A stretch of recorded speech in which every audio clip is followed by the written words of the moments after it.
Right now, deep in Alaska's Aleutian Islands, a volcano has been continuously erupting for more than 5 years straight, and it shows absolutely no sign of stopping. The Alaska Volcano Observatory has held Great Sitkin at alert level watch and Aviation Color Code ORANGE without a single interruption since the 23rd of July, 2021. There have been no explosions since May of that year, just slow, steady lava, day after day, month after month, year after year, quietly filling in the volcano's summit crater until it has now buried a lava dome that itself was built during a previous eruption back in 1974. For years, scientists studying it were genuinely puzzled by one specific detail. The earthquakes driving this eruption kept migrating around the volcano rather than staying put, something that did not fit how a normal single magma chamber eruption is supposed to behave. Researchers eventually found the answer, and it explains exactly why this eruption has been able to keep going for so long.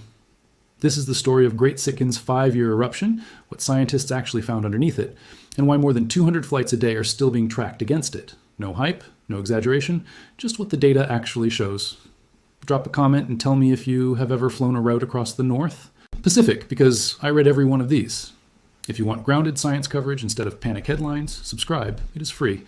And a like helps this reach people who need to understand this before their next trans-Pacific flight. Let us go for 5,000 likes on this one. Thank you. Now let us get into it. To understand where this eruption actually stands today, it helps to see exactly how it began. On the 25th of May, 2021, an earthquake swarm at Great Sitkin triggered a rapid escalation in monitoring, and within minutes, a brief explosive eruption sent an ash cloud to roughly 15,000 feet.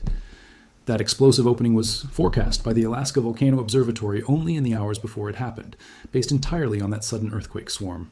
Weeks later, in late July of 2021, new lava began appearing in the summit crater, marking the start of the effusive phase that has now defined the volcano for half a decade. Initial lava effusion rates measured between 3 and 7 cubic meters per second in August of 2021, declining to roughly 2 cubic meters per second by September and dropping below 1 cubic meter per second by November. But critically, the flow never actually stopped. By the end of that first year, the lava field already covered 1.3 square kilometers, holding an estimated volume of 0.031 cubic kilometers, with 3 separate flow lobes advancing down the volcano's north, south, and west flanks.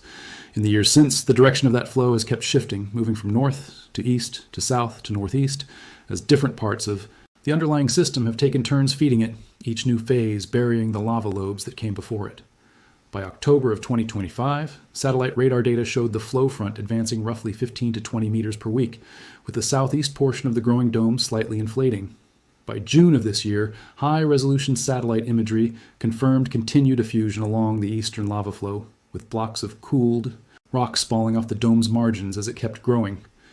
The structure that eruption has built has now largely filled what was once an open summit crater, and completely buried the steep-sided lava dome that had been sitting there since a February 1974 eruption, a dome that itself had produced an ash cloud reaching an estimated 25,000 feet at the time, as of the most recent Alaskas. Volcano Observatory bulletins this month, the pattern remains unchanged. Slow lava effusion continuing within the crater, minor seismicity, elevated surface temperatures detected by satellite, and occasional rockfalls off the dome's edges, the same signature this eruption has carried for years now. Now here is the part that actually answers the question of why this eruption has lasted as long as it has. For the first couple of years, one of the most puzzling aspects of Great Sitkin's behavior was the earthquake activity itself, because the location of the most intense seismicity kept shifting between different areas of the volcano over time, a pattern that simply did not fit the standard model for how a single underground magma reservoir should behave. In 2023, a research team led by Dr. Xiaotao Yang at Purdue University's Department of Earth, Atmospheric, and Planetary Sciences provided the answer. Using a technique called full-wave ambient noise tomography, essentially building a 3-dimensional map of the seismic velocity structure beneath the volcano down to a depth of 6 kilometers, the team identified 2 distinct low-velocity zones, regions of partially molten, mushy rock, interpreted as 2 entirely separate magma reservoirs sitting beneath Great Sitkin, each holding an estimated melt, fraction of roughly 2.5 to 9%, published in the journal Geophysical Research Letters. That dual structure is exactly what gives this eruption a way to sustain itself that a single reservoir system simply would not have. In the typical model of how a volcanic eruption unfolds, activity slows down once the one reservoir feeding it begins to deflate and lose pressure. At Great Sitkin, when the primary reservoir's output decreases, a second, shallower reservoir appears to take over, and the alternating contribution from both chambers is what has been driving successive lava effusion episodes in different directions across the volcano for 5 straight years.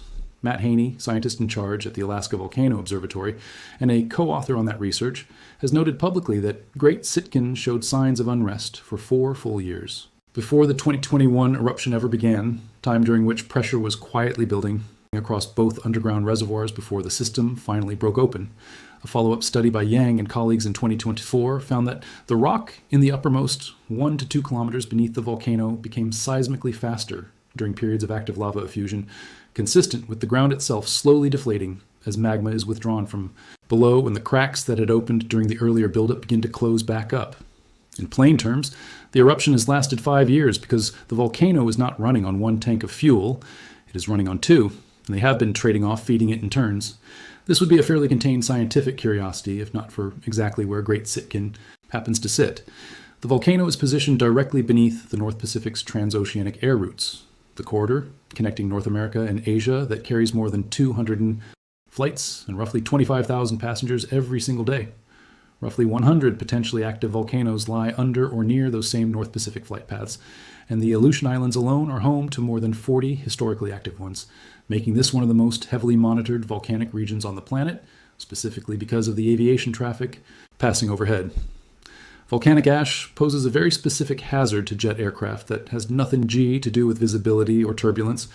Ash typically melts at around 1,100 degrees Celsius, which sits below the roughly 1,400 degree operating temperature inside a modern jet engine, meaning ash pulled into a running engine can melt, then resolidify on cooled turbine blades, eroding them or blocking fuel nozzles entirely. Standard aircraft weather radar cannot detect an ash cloud at all, which is why complete route avoidance remains the only reliable way to deal with one. That is exactly why the Aviation Color Code matters so much here, separate from the volcano alert level most people are more familiar with. The Aviation Color Code runs from green through yellow, orange, and finally red, and it exists specifically for pilots, dispatchers, and air traffic controllers rather than the general public. Orange, the code Great Sitkin has held continuously since July of 2021, means an eruption is actively underway with the potential to produce ash, but that current activity is not sending that ash to altitudes threatening aircraft at cruising altitude. That code automatically triggers notifications to airlines and air traffic controllers through the USGS hazard notification system. A shift up to red would mean ash has reached altitudes serious enough to require immediate flight route diversions. The real risk aviation authorities are tracking is not what Great Sitkin is doing. Today, slow effusion with minimal ash, but what it has already demonstrated it is capable of doing with very little warning, given that the May 2021 explosive eruption that kicked off this entire 5-year effusive phase was only forecast in the hours before it actually happened, once that earthquake swarm gave the observatory something to react to. It is worth being clear about what this eruption is not doing, alongside everything it is. Great Sitkin Island itself has no permanent civilian population, and the nearest actual community, Adik, sits roughly 26 miles to the west-southwest and remains outside the path of the current effusive activity entirely, the Alaska volcano. Observatory has issued no evacuation advisories or community hazard warnings in connection with this eruption at any point across its 5-year run.